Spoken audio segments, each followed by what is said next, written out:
സിനിമയിൽ ഇപ്പോൾ ഇതിൻ്റെ മ്യൂസിക് ചെയ്തിട്ടുള്ളത് ബിജേട്ടനാണ്.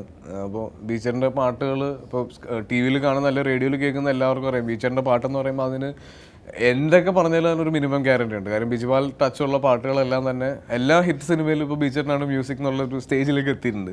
അപ്പോൾ തീർച്ചയായിട്ടും പകിടയിൽ ഈ പറഞ്ഞ പോലെ പാട്ടുകളെല്ലാം തന്നെ ഒരു ബിജേട്ടൻ ടച്ചുള്ള അല്ലെങ്കിൽ ഒരു മൂന്ന് ഡിഫറെൻറ്റ് സ്റ്റൈൽസിലുള്ള മൂന്ന് സിറ്റുവേഷനിലുള്ള പാട്ടുകളാണ്. അപ്പോൾ ഇതിൽ പാട്ടുകൾക്ക് ഈ സിനിമയിൽ എത്രത്തോളം ഇമ്പോർട്ടൻസ് ഉണ്ടെന്ന് ചോദിച്ചാൽ അത് കണ്ടു തന്നെ മനസ്സിലാക്കേണ്ട ഒരു കാര്യമാണ്. ഒരു പകിടകളിയുടെ ഒരു ഫോർമാറ്റിലാണ് ഇതിൻ്റെ ഒരു സ്ക്രിപ്റ്റിംഗ് പോയിട്ടുള്ളത്. ഇതിൻ്റെ അകത്ത് തീർച്ചയായും ഒരു ഗെയിമിംഗ് മൂഡ് ഈ സിനിമയിലുണ്ട്.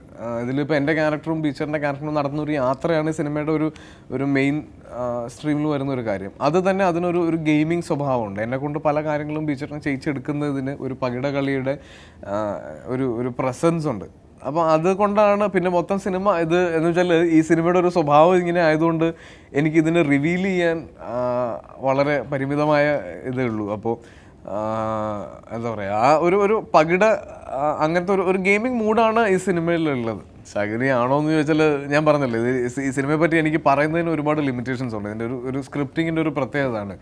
അപ്പോൾ ബീച്ചേട്ടൻ്റെ ക്യാരക്ടറും ഈ പറഞ്ഞ പോലെ ഒരു നെഗറ്റീവാണോ പോസിറ്റീവാണോ ശകുനിയാണോ എന്നൊക്കെ ഞാൻ പറഞ്ഞാൽ ചിലപ്പോൾ ഇത് തിയേറ്ററിൽ ആസ്വദിക്കുന്നതിന് കുറേ ലിമിറ്റേഷൻസ് വരും. അപ്പോൾ അതുകൊണ്ട് അതൊരു സസ്പെൻസ് ആയിട്ടിരിക്കട്ടെ. ഇത് കണ്ടിട്ട് നിങ്ങൾക്ക് തീരുമാനിക്കുക ഇതിൽ ആരാണ് ശകുനി എന്നുള്ളത്. അങ്ങനെ ചോദിച്ചാൽ ഇതിൻ്റെ മലയാള സിനിമയിലെ ഏറ്റവും നല്ല പോസ്റ്ററുകൾ ഈ സിനിമയിലായിരിക്കണം എന്നുള്ളൊരു നിർബന്ധം ഇതിൻ്റെ അണിയറ പ്രവർത്തകർക്കുണ്ട്.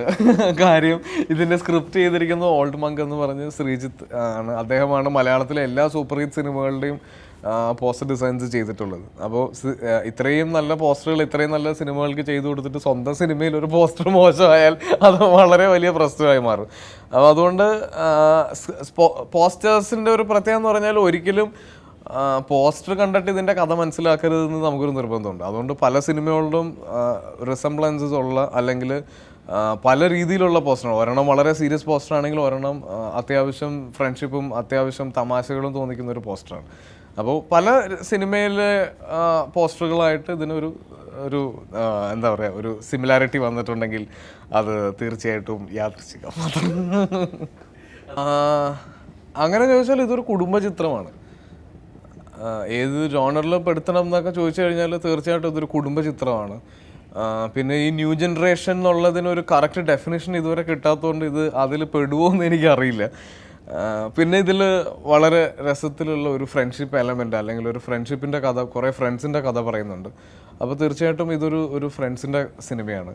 പിന്നെ ഇതിൻ്റെ ക്ലൈമാക്സിലേക്ക് അല്ലെങ്കിൽ ഇതിൻ്റെ ഒരു മോട്ടീവ് നമ്മൾ കാണിക്കുന്നതിന് ഒരു സീരിയസ് സിനിമയുടെ ഒരു മൂഡുണ്ട്. പിന്നെ തീർച്ചയായിട്ടും ഇതിനൊരു സസ്പെൻസ് എലമെൻറ്റും ഉണ്ട്. അപ്പോൾ ഇതിൽ ഏത് ജോണറിൽ പെടുത്തണം എന്നുള്ളത് സിനിമ കണ്ടു കഴിഞ്ഞാലേ മനസ്സിലാവുള്ളൂ. കാര്യം ഇതെല്ലാം പെടുന്നുണ്ട്. ഇതിലൊരു കുടുംബമുണ്ട്, ഫ്രണ്ട്സുണ്ട്, ഇതിന് ത്രില്ലർ മൂഡുണ്ട്, സസ്പെൻസ് ഉണ്ട്. അപ്പോൾ തീർച്ചയായിട്ടും ഇതെല്ലാം ഇൻക്ലൂഡഡ് ആയിട്ടുള്ള ഒരു ജോണറാണ് ഈ സിനിമ. തീർച്ചയായിട്ടും ഇതിനൊരു സീരിയസ് മൂഡ് അല്ലെങ്കിൽ പകിട എന്ന് പറയുന്ന പേര് കേൾക്കുമ്പോൾ ഉണ്ടാകുന്ന ഒരു മൂഡുണ്ട്. ഒരു സിനിമ ഇങ്ങനെയായിരിക്കും, ഇത് ഇത്തരത്തിലുള്ള പടമാണെന്നുള്ളൊരു ജഡ്ജ്മെൻറ്റ് പല ആളുകൾക്കും ഉണ്ടാകും. അപ്പോൾ അങ്ങനെ ഒരു ജഡ്ജ്മെൻറ്റ് ഉണ്ടാകാതിരിക്കാനായിട്ടാണ് നമ്മൾ അത്തരത്തിലുള്ളൊരു പോസ്റ്ററുകൾ പുറത്തുവിട്ടിട്ടുള്ളത്. പക്ഷേ ഈ സിനിമ എനിക്ക് വളരെ ഉറപ്പാണ്, ഇത് ഇറങ്ങി ആദ്യത്തെ 1-2 ഷോ കഴിയുമ്പോൾ ഇത് കുടുംബ പ്രേക്ഷകർ ഏറ്റെടുക്കും എന്നുള്ളതിൽ എനിക്ക് വളരെയധികം പ്രതീക്ഷയുണ്ട്. കാര്യം ഞാൻ നേരത്തെ പറഞ്ഞല്ലോ, ഞാൻ അല്ലെങ്കിൽ നിങ്ങൾ ചെയ്യാൻ ആഗ്രഹിക്കുന്ന പല കാര്യങ്ങളുമാണ് ഈ സിനിമയിലെ ക്യാരക്ടേഴ്സ് ചെയ്തിട്ടുള്ളത്. നമ്മൾ ഇങ്ങനെയുള്ളൊരു കാര്യം എനിക്ക് ചെയ്യണം അല്ലെങ്കിൽ എനിക്ക് ചെയ്യാൻ പറ്റിയിരുന്നെങ്കിൽ എന്ന് ഒരു സോഷ്യൽ കമ്മിറ്റ്മെൻ്റുള്ള എല്ലാവരും ആഗ്രഹിച്ചിട്ടുണ്ടാവും. അത്തരത്തിലുള്ളൊരു സംഭവമാണ് ഈ സിനിമയിൽ ഹൈലൈറ്റ് ചെയ്യുന്നത്. അതുകൊണ്ട് ഇത് എനിക്ക് ആ ഒരു രീതിയിലുള്ള വളരെയധികം കോൺഫിഡൻസ് ഉണ്ട്. ഒരു കുടുംബ പ്രേക്ഷകൻ ഈ സിനിമ കണ്ടിരിക്കേണ്ടതാണ്.